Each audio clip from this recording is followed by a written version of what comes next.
टेबलावरती एक अरेंजमेंट दिसत आहे फुलांची. तर हा माझा रिसर्च आहे. मी MA पाली करत आहे, पाली लँग्वेजमध्ये. आणि इकेबाना ही जापनीज फुलांची अरेंजमेंट करण्याची पद्धत आहे, त्याची सुद्धा मी स्टुडंट आहे. तर ह्या पाली साहित्यामध्ये जी उपमा देण्याची पद्धत आहे ती आणि इकेबाना ही फुलांची अरेंजमेंट करण्याची जी पद्धत आहे, ह्या दोघांचा एकत्र मेळ घालून मी माझा असा रिसर्च केलेला आहे की फुलांकडे आपण कसं बघताना फुलांकडे सजावटीचं माध्यम म्हणून बघत असतो, बुके किंवा देवाच्या पुढे ठेवण्याचं एक फूल म्हणून एक साधन आहे. देवाच्या पुढे आपण फुलं वाहतो.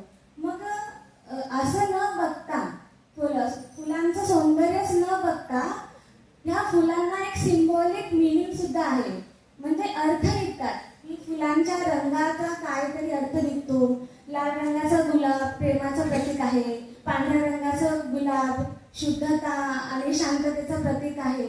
मग अशा फुलांचे अर्थ निघतात. मग ह्या सगळ्यांचं कॉम्बिनेशन एकत्र करून मी आमचे आदरणीय पाटील सर, नित्यानंद पाटील सर, वरिष्ठ स्वच्छता निरीक्षक अधिकारी यांना आणि सायन हॉस्पिटलला रिप्रेझेंट केलेला आहे. तर आता त्याबद्दल मी तुम्हाला माहिती देते. आता इथे 2 आर्च दिसत आहेत लाकडाचे. तर हे 2 आर्च आहे सायन हॉस्पिटल. हे आहे पूर्वीचं सायन हॉस्पिटल आणि ते आहे आत्ताचं सायन हॉस्पिटल. आता ह्याच्यामध्ये तुम्ही बघाल की इथे तुम्हाला सर्वात वरती असं जाळे लागलेले आहेत. ही पानं बघाल. ह्या पानं अशी पानांना धूळ लागलेली आहे. इथे पानं आहेत, ह्या पानांवरती पण तुंबीचे डाग आहेत. आणि इथे हा जो आर्च आहे त्याच्यावरती पण तुम्हाला कोपऱ्यामध्ये असं तुंकीचे म्हणजे असं रंग मारलाय तो. पण तुम्ही असं विचार करा की हे तुंकीचे डाग आहेत. आणि इथे खाली दगड पडलेली आहेत, माती आहे, पुन्हा ही सुकलेले फुलं वापरलेले आहेत. हे जसं की सायन हॉस्पिटलच्या परिसरामध्ये आधी जसं रॅबिट वगैरे असं पडूनच असायचं. वर्षानुवर्ष त्याला कोणी उचलायचंच नाही, स्क्रॅप पडून असायचं.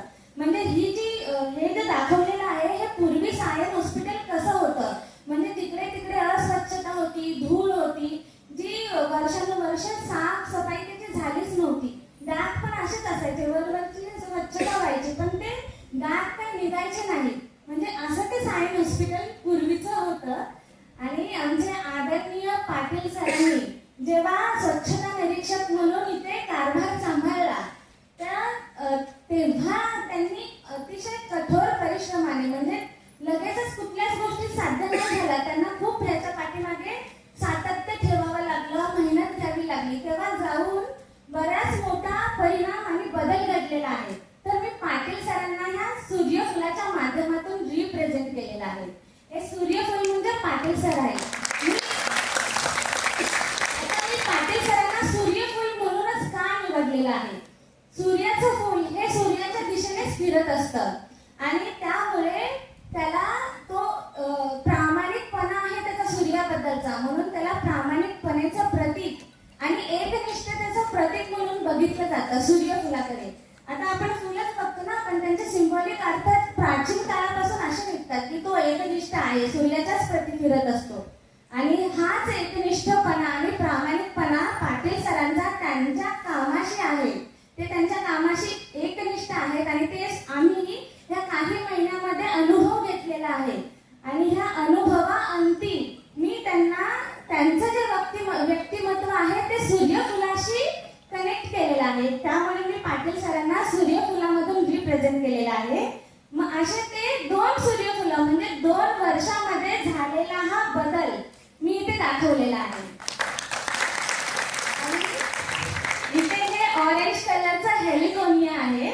आता हे ऑरेंज कलरचं फूल मी ह्यासाठी निवडलेलं आहे की स्वच्छतेशी संबंधित सरांनी बरेच काही गोष्टी केल्या, तर त्याच्यामध्ये आम्हाला 10 स्वच्छता निरीक्षकांची पण निवड केली. मग आम्ही 10 स्वच्छता निरीक्षक म्हणजे हे फूल आहोत ऑरेंज कलरचं हेलिकोनिया. हे 10 लावलेत मी इथे. आणि ह्याला गोल्डन रॉड बोलतात. गोल्डन रॉड आहे ना, हे कठीण वातावरणामध्ये पण टिकून राहण्याचं प्रतीक म्हणून वापरतात. आम्ही जेव्हा इथे आलो तेव्हा आम्ही पण बऱ्याच अशा कठीण परिस्थितीला सामोरे गेलो आहोत. त्यामुळे मी मध्ये हे गोल्डन रॉड वापरलेला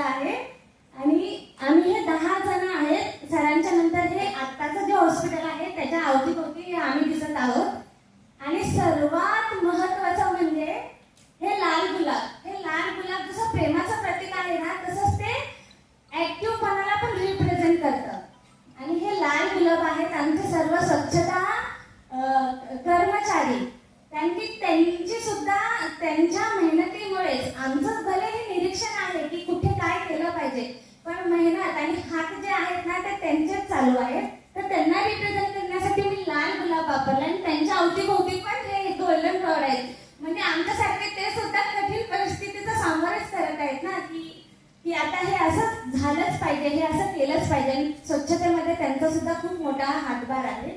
मग अशा प्रकारे आम्ही स्वच्छता निरीक्षक आणि आमचे कर्मचारी आणि आत्ताच सायन हॉस्पिटल